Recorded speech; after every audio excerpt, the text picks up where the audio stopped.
morning students. This is economics lecture in continuation with the previous lecture of chapter number 3, features, problem and policies of agriculture. In previous lecture we have discussed about importance and problem of Indian agriculture, and in today's lecture we will discuss about agrarian reforms. Agrarian means related to agriculture, reforms means measures taken by the government to improve the agricultural condition in our country.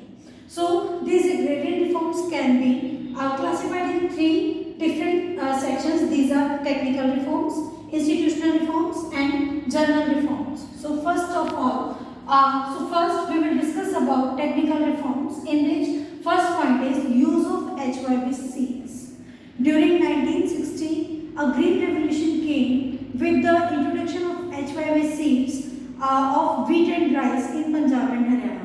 And students, इस green revolution को देखते हुए 1965 में 5 crops थी जिनके HYV seeds तैयार किए गए, और ये 5 क्रॉप्स थी व्हीट, राइस, बाजरा, मेज and cotton.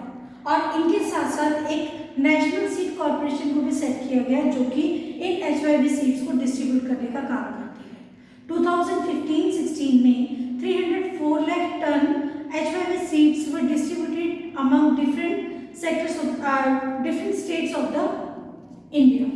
Next, use of chemical fertilizers. Students, हम सब जानते हैं कि अगर हम लोग chemical fertilizers का यूज करते हैं तो उससे क्रॉप की प्रोडक्टिविटी बढ़ती है. During 2015-16, near about 267.5 lakh ton of chemical fertilizers was used to increase the crop productivity.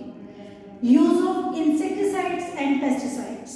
Students, अगर फसल को किसी तरह की बीमारी लग जाए, कोई कीड़ा लग जाए, तो हमें पता है कि उससे जो प्रोडक्टिविटी है वो कम हो जाएगी. तो इस तरह से प्रोडक्टिविटी को कम होने से बचाने के लिए इंसेक्टिसाइड्स और पेस्टिसाइड्स का यूज किया जाता है, जिसके लिए 14 central national plant centres have been established, जो कि आपको इंसेक्टिसाइड्स और पेस्टिसाइड्स के बारे में पूरी इंफॉर्मेशन देते हैं. और इसके साथ साथ ये आपको इन इंसेक्टिसाइड्स और पेस्टिसाइड्स को कैसे यूज करना है ये भी आपको बताते हैं.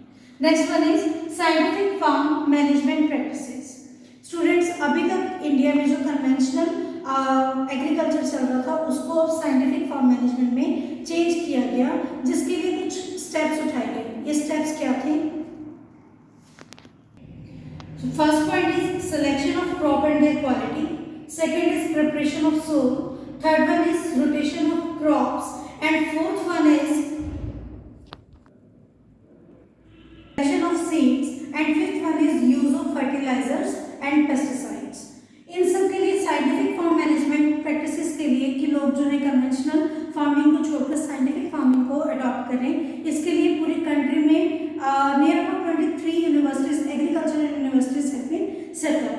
Next one is mechanised means of cultivation. अब जो हम लोगों ने इनकी प्रॉब्लम्स में पढ़ा था कि आज भी लोग जो हैं वो मैन पावर और कैटल पावर के ऊपर डिपेंड है, जिसकी वजह से क्रॉप प्रोडक्टिविटी बहुत कम होती है. तो अब mechanised means of cultivation use करने के लिए स्मॉल फार्मर्स को कई तरह की लोन फैसिलिटीज प्रोवाइड की जा रही हैं ताकि वो लोन लेके इन मीन्स ऑफ कल्टीवेशन को, दैट इज ट्रैक्टर, हार्वेस्टर्स, इनको परचेज कर सके और अपनी प्रोडक्टिविटी को इंक्रीज कर सके. सेकेंड और बी इज इंस्टीट्यूशनल रिफॉर्म्स, जिनको हम लोग लैंड रिफॉर्म्स के नाम से जानते हैं.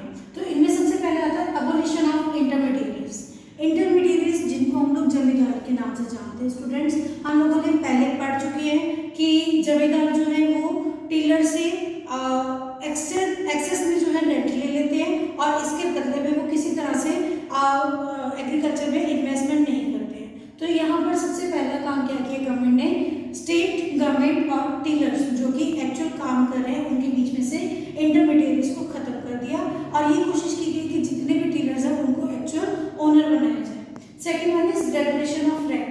अब जैसे कि इंटरमीडिएरीज थे जो जमींदार थे अपने मन मर्जी से जो रेंट लेते थे, अब एक जो है फिक्स रेंट जो है कर दिया गया. फिक्स रेंट का मतलब ये नहीं है कि आप लोग कहें कि 1000 रुपये पर हेक्टेयर फिक्स कर दिया, ऐसा कुछ नहीं है, बल्कि क्रॉप प्रोडक्टिविटी के ऊपर फिक्स हो जाता है कि ये जो आपका रेंट है ये 1/3 ऑफ क्रॉप प्रोडक्टिविटी से ज़्यादा नहीं होना चाहिए. Next one is consolidation of holdings. Consolidation of holdings का क्या मतलब है कि जो छोटे किसान जिनकी ज़मीन कहीं पे स्कैटर्ड थी दिया और उनकी जो स्कैटर्ड जमीन थी उसको गवर्नमेंट ने अपने अंडर ले लिया, जिससे कि वो किसी और की स्कैटर्ड जो लैंड है उसको कंसोलिडेट कर सकते हैं। Ceiling on land holdings, ceiling का मतलब है कि मैक्सिमम लिमिट बना देना कि एक पर्सन या एक पर्टिकुलर फैमिली के पास मैक्सिमम कितनी लैंड होल्डिंग हो सकती है। इससे क्या होगा कि अगर किसी के पास मैक्सिमम लैंड होल्डिंग से ज़्यादा होल्डिंग है तो उसको सरकार जो है अपने अंदर ले लेगी और उसको रिडिस्ट्रीब्यूट कर देगी लैंडलेस जो लोग हैं उनमें। Next one is cooperative farming. Cooperative farming में आता है कि जो छोटे किसान हैं वो मिलके काम करते हैं और अपना जो है मिलके जो है उन्हें पैसा इन्वेस्ट करते हैं और इसके बाद अपने जो प्रोडक्ट आता है उसको जब मिलके एक कॉर्पोरेशन बना के मार्केट में बेचते हैं तो उनको उसका एक हाई प्राइस पे मिल जाता है। Same point is general reforms in which first point is expansion of irrigation facilities. Students, agriculture was mainly dependent on rainfall. अगर रेनफॉल अच्छा होगा तो क्रॉप प्रोडक्टिविटी अच्छी होगी और अगर रेनफॉल अच्छा नहीं है तो क्रॉप प्रोडक्टिविटी भी अच्छी नहीं है। तो इस वजह से इरिगेशन फैसिलिटीज को इम्प्रूव करना बहुत ही ज़्यादा जरूरी था। ड्यूरिंग 1950-51 अगर हमारा जो टोटल एग्रीकल्चरल लैंड है उसका सिर्फ 17% एरिया जो था वो जो परमानेंट मीन्स ऑफ इरिगेशन है उनसे वहाँ पे कल्टीवेशन की जा रही थी, लेकिन ये जो है 2015-16 में ये एरिया बढ़ के 43% हो गया है। Second one is provision of credit. Students, हम लोग जानते हैं कि जो एग्रीकल्चर की वजह से जो किसान है बहुत ज़्यादा गरीब हैं, अब इनको जो है टाइमली क्रेडिट फैसिलिटीज चाहिए जिसके लिए अलग अलग तरह से गवर्नमेंट इनको हेल्प करती है। कई कोऑपरेटिव सोसाइटीज़ खोली गई हैं, इसके साथ साथ रूरल डेवलपमेंट बैंक खोले गए हैं। जो क्रेडिट सोसाइटीज़ है इनका जो नंबर है दैट इज 94,647 और इसके साथ ही जो हमारी कंट्री है यहाँ पर रूरल डेवलपमेंट बैंक्स का जो नंबर है इट इज 768 और ये जो बैंक्स हैं ये जो उनको टाइमली और कम रेट ऑफ इंटरेस्ट पे लोन प्रोवाइड करते हैं जिससे कि एग्रीकल्चर में इन सबको बहुत ज़्यादा फायदा होता है। 1982 में नाबार्ड को इस्टेब्लिश किया गया था जो कि एग्रीकल्चर के लिए किसानों को और ज़्यादा इंस्टीट्यूशनल क्रेडिट प्रोवाइड करता था। 2015-16 में एग्रीकल्चरल इंस्टीट्यूशनल लोन जो किसानों ने ले रखा था उसका अमाउंट 9,59,826 करोड़ था। Next point is regulated markets and cooperative marketing society. Student, हम लोग इस पॉइंट को दो पार्ट्स में डिवाइड कर देंगे, regulated markets and cooperative marketing societies. Regulated markets, ये मार्केट जो है गवर्नमेंट के थ्रू इस्टेब्लिश की जाती हैं और इनका जो रेगुलेटेड मार्केट्स है इनको गवर्नमेंट इनकी जो जितना भी सुपरविजन है ये सारी गवर्नमेंट के अंदर होती है। इन रेगुलेटेड मार्केट्स में क्या होता है कि किसानों को अपना जो भी प्रोडक्ट है उसका एक रिजनेबल प्राइस मिलता है। और कोऑपरेटिव मार्केटिंग सोसाइटीज का क्या मतलब है कि यहाँ पर भी किसानों को उनके एक्सप्लॉयटेशन से बचाने के लिए कई तरह की जो स्कीम्स दी जाती हैं, जिनमें सबसे पहले आ जाता है कि किसानों की जो फसल होती है उसको ग्रेडिंग कर दिया जाता है। ग्रेडिंग करने की वजह से क्या है, जो फसल हाई ग्रेड में आ जाती है, हाई क्वालिटी में आ जाती है, उसके लिए उनको जो है प्राइस भी हाई मिलते हैं। इसके साथ साथ कोऑपरेटिव मार्केटिंग सोसाइटीज इंश्योर करती हैं कि इकोनॉमी में किसी भी जो क्रॉप है उसकी प्रोडक्शन सप्लाई जो है वो ज़्यादा ना हो जाए जिसकी वजह से उसके प्राइसेस कम हो जाए।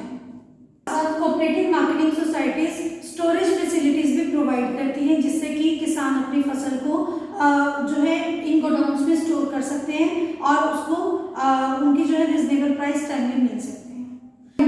Price support policy. स्टूडेंट्स, हम लोगों ने ये +1 में भी पढ़ा था प्राइस सपोर्ट पॉलिसी में कि गवर्नमेंट जो है फार्मर्स को किसी भी तरह के लॉस से बचाने के लिए प्रोडक्ट के लिए एक मिनिमम प्राइस सेट कर देती है कि इस मिनिमम प्राइस से नीचे कोई भी उनसे क्रॉप को खरीद नहीं सकता है। इससे क्या होगा, अगर बहुत ज़्यादा प्रोडक्शन भी हो जाए तो भी किसान क्या है अपना जो मैक्सिमम जो ज़्यादा प्रोडक्टिविटी होगी उसको सरकार को बेच देंगे और इससे क्या है उस प्रोडक्ट का सप्लाई ज़्यादा होने की वजह से प्राइसेस कम नहीं होते हैं। तो मिनिमम प्राइस सपोर्ट पॉलिसी के अंदर मिनिमम प्राइस पॉलिसी आ जाएगा जिसके अंदर गवर्नमेंट जो है इनका एक्सेस प्रोडक्ट को खरीद के गोडाउन्स में रख लेती है और एक ऐसा प्राइस फिक्स कर देती है जिससे कि किसानों को किसी तरह का कोई लॉस ना हो। So this is all about today's lecture. In today's lecture we have discussed about agrarian reforms which are of three types, that is technical reforms, institutional reforms and general reforms. In next lecture we will discuss about green revolution and an assignment of this chapter will be given to you. Thank you.